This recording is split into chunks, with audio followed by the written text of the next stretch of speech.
Back to the Source documentary. We in ATL right now with this legendary Mr. Bart Phillips. You know, we're gonna let him introduce himself right now. You know, we get down the resume before we get into it. You know what I mean? This is the Back to the Source documentary 2019. Be on the lookout. How you doing, sir? My dude. Yeah. Well, glad to have you, bro. Glad to be Welcome to the basement. here. Yeah, I can see that. The You know, spot. the trophies, the place, and everything. This is the So, home, man. like, before we get into it, like, can you real quick bring it back to where it all started at? Man, days. Wow. That's a long one. I'll give you a short one. So I went to college in Boston, Massachusetts. Yeah. I graduated when I was in college. Like a lot of young people, I was a production coordinator, assistant, pushing road cases, all of that. And so I did a good job doing that when I was in school. I would do that on the side.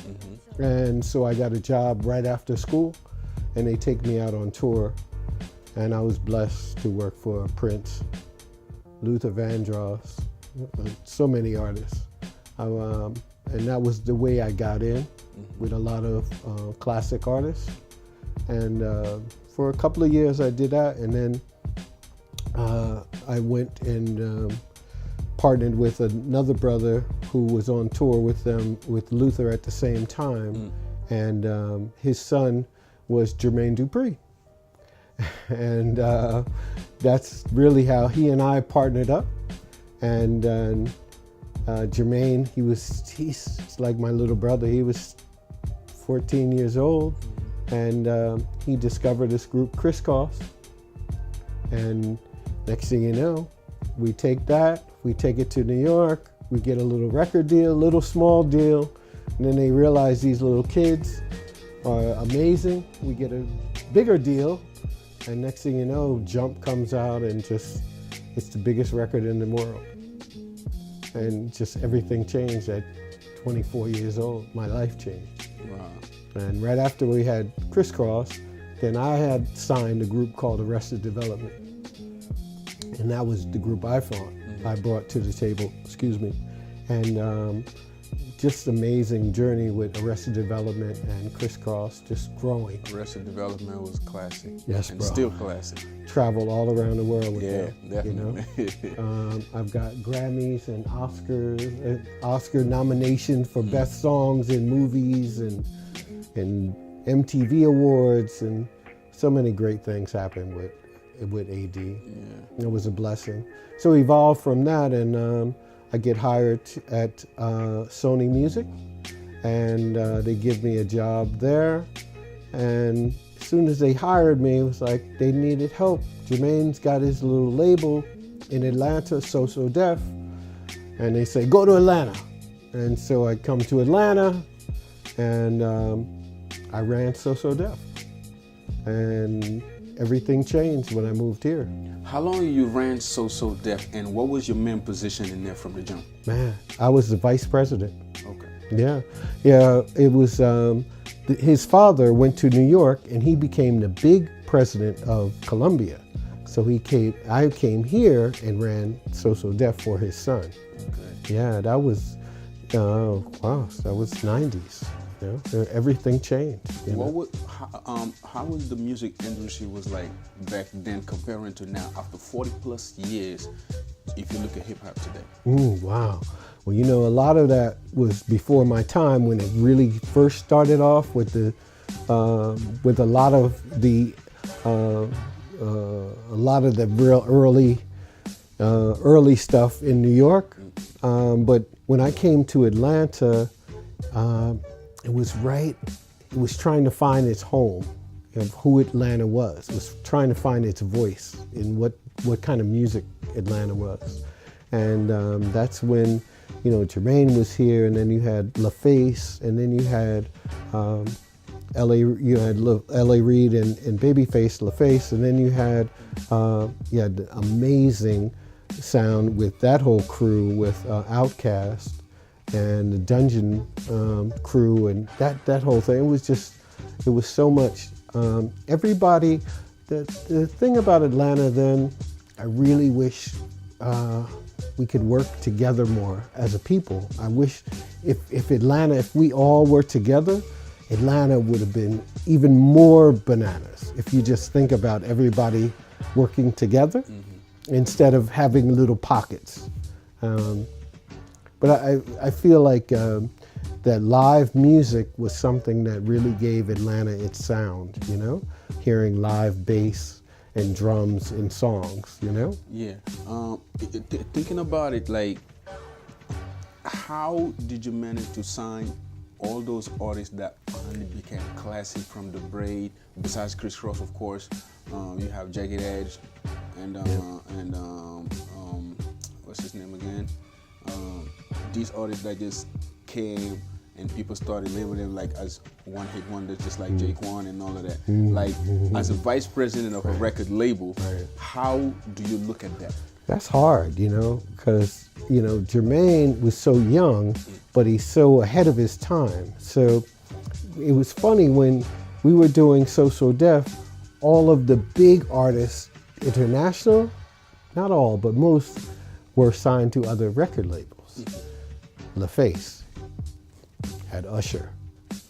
Mariah Carey, she's at Columbia, you know? So in respect due to our artists, Escape and Jagged Edge and The Brat and Criss Cross and Little Bow Wow. I mean, we had great run. But I feel like if we all labels would have kind of even just once every few months, everybody hangs out together. We get some food, get some drink. If we were together a little more, I just feel like we could have changed everything, you know? Like, today when you look at the music industry, every side is complaining about something. Because when you look at New York, they saying that radio DJs are not promoting New York music right now. They're promoting more South music. The South is taking over. A lot of people from, not even from only in America, but anywhere else around the world, a lot of people talking about the South is taking over, the South is taking over. Like, how you guys feel about that situation and the fact that people keep talking about it, and these DJs complaining also, because at the end of the day, to me, as a hip hop culture ambassador, it's good to look at the artists moving with the time. Yeah. Because what we're doing today is not what we was doing like 10, 15 years back. That's right. Yeah. Well, you know, a lot of it is who we are as a people, you know? Everybody was hating on Atlanta. Oh, that's just some country. They just come from the country. New York and LA, they kind of shine, look at Atlanta like, you know? But see, yes, it was finding your soul in the music. That's what made Atlanta, that's what makes it still work now, in the hip hop now. There's something real about it. It's deep down in your belly. It's that real soul, you know? Yeah. When you say hip hop, people used to say, from the jump, peace, love, unity, and having fun. Yeah. Is it still the case today when you look at it? Wow, I think so. I feel like there's not enough substance though, you know? You get a few here and there. You get your BJ Chicago Kid, you know, a few artists. But I just feel like it's too much about having fun, you know? It's all about having fun. But you think about it, the beats per minute now, like ain't nobody dancing in the club. In America, Bobbing their head. they just bobbing their head. Yeah. They're looking at a girl, but who's dancing? But cats don't dance, man. That's kind of crazy, right? I know. But when I travel around the world, I go to Johannesburg a lot, go to the club there. The DJs are running it, you know? It's respect to the DJs when I travel. Respect, because they know how to just manage the whole club, you know? And the DJ, and sometimes if the DJ, you've got a percussion player next to the DJ and he's playing live and the DJ is scratching it in, that's live music, you know? They don't do that here. I love America. Y'all got to get it right. Yeah. After 40 plus years today, you look at Africa, they have their own way of doing hip hop. European, same. Asian, same. America, same. But still, the whole world is looking at America like, this is what the Americans are doing. This is how we're going to do it, but we're going to add our little touch on that. Like, how do you look at it like when everybody trying to do their own, but in a very different way? It's always been like that. It has. I gotta say, I can listen to, nobody wants to hear house music in the States now. But if I go to London or if I go to Africa, I could hear a mix and hear a house beat just killing it in the club, And then it may go to something real hardcore hip hop. It's just, they know how to peaks and valleys around the world. I think right now here in the States, we all like this right now. So I think we gotta find a happy medium, Okay. What do you think about hip hop and politics? We need it. We need more hip hop and politics. We really do. It's the only way our voices are being heard. And now you have some politics that aren't really being listened to in a serious way because they're not. It's so rare. But sometimes if you really listen to lyrics, you can learn so much. My son, he still is a big Common fan, and BJ Chicago Kid, who I just said, man, there's very few though that get through. But I feel like now, because everybody can release their own music and not just the record labels controlling. Yeah, because I used to say that even when I'm doing my radio show, because back home where I'm from in Senegal, a lot of people think that you have to be like a hip hopper / activist for your music or your voice to be heard. Wow. Dang. Wow. That's interesting. Do you think it's really necessary to be like an activist or you have to be you have a political side for your voice or your music to be heard? No. And it's even, I want you guys to, when you get a chance, to look at this. This book is like the history of hip hop. It's like the Bible. And it's funny when you really look, when you start spending time, you look at Ludacris, crazy, Then you keep changing. You look at this, the last poets. Before the dawn. It's crazy. Yeah. And then you keep moving, and you look at this, and then you got Sugar Hill Gangs. You have all of this different, but you think about it, then you keep moving. You got Public Enemy. There's not this kind of variety in artists anymore, That's the kind of crazy thing, Missy Elliott, Wow, there's so many talented artists, but she likes making music that you can dance to. It don't have to be her political. She don't have to be in politics. It's just she knows how to make your ass dance. And still make it sound good too. Still make it sound good, So no, it's art. So everybody for their own, Yeah. I mean, as a vice president of a record label, what is the most difficult side of managing an artist? Man, managing artists is like babysitting. It really is.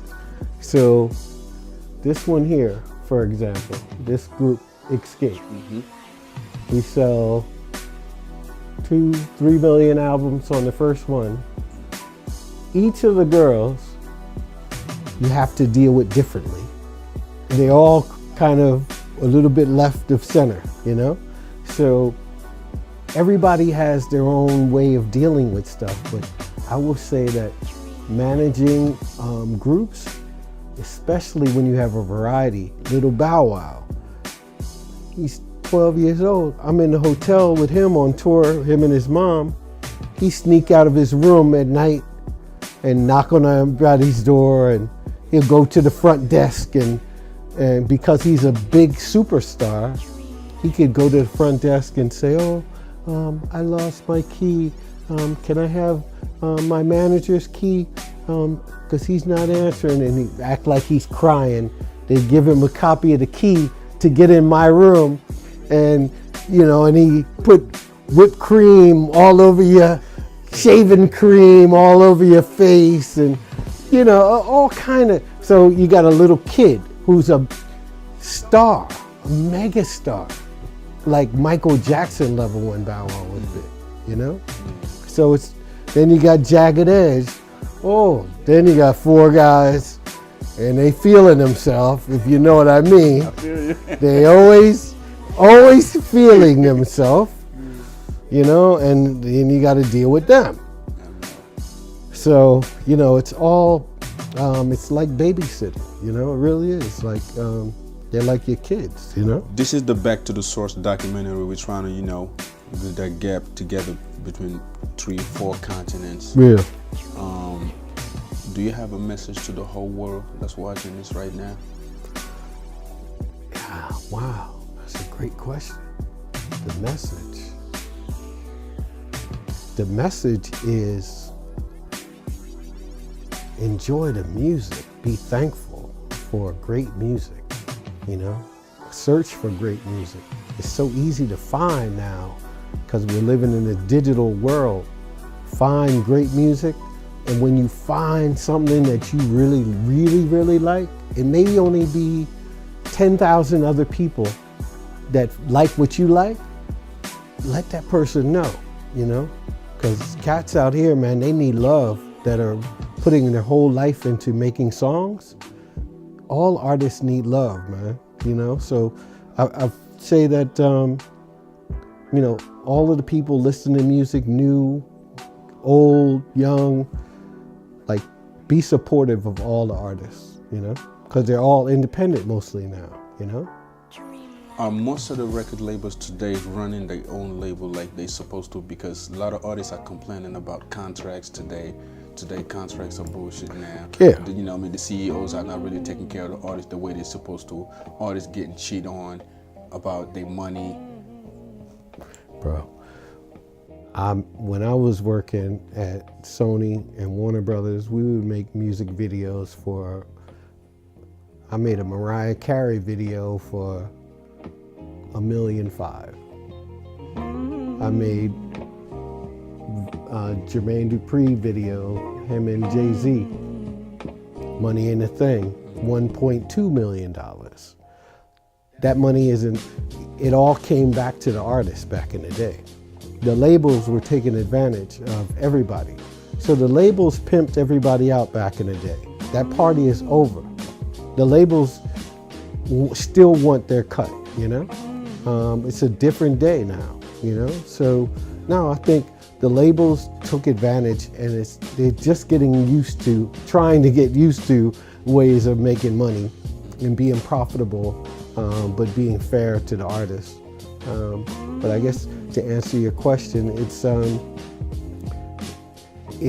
this world of recording artists controlling their own destiny is something that is taking a lot of time for Mr. Record Company man to get used to.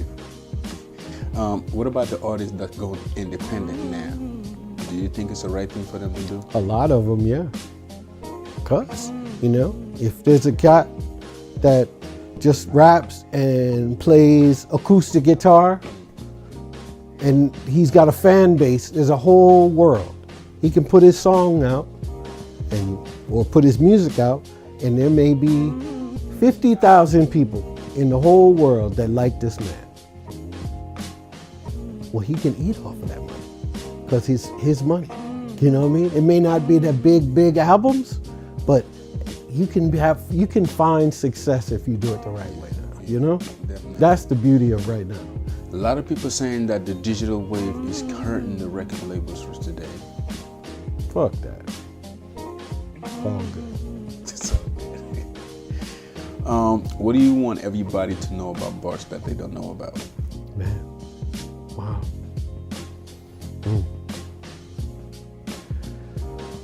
I say, if you, wow, it's a really good question.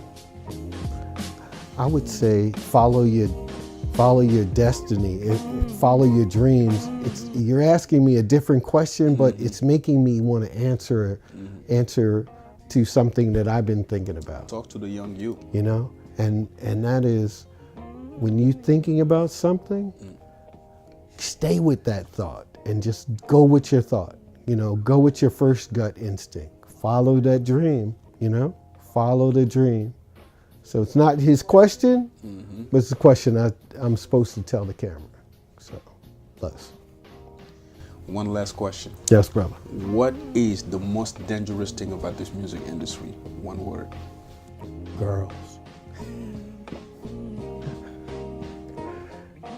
Girls everywhere. Okay.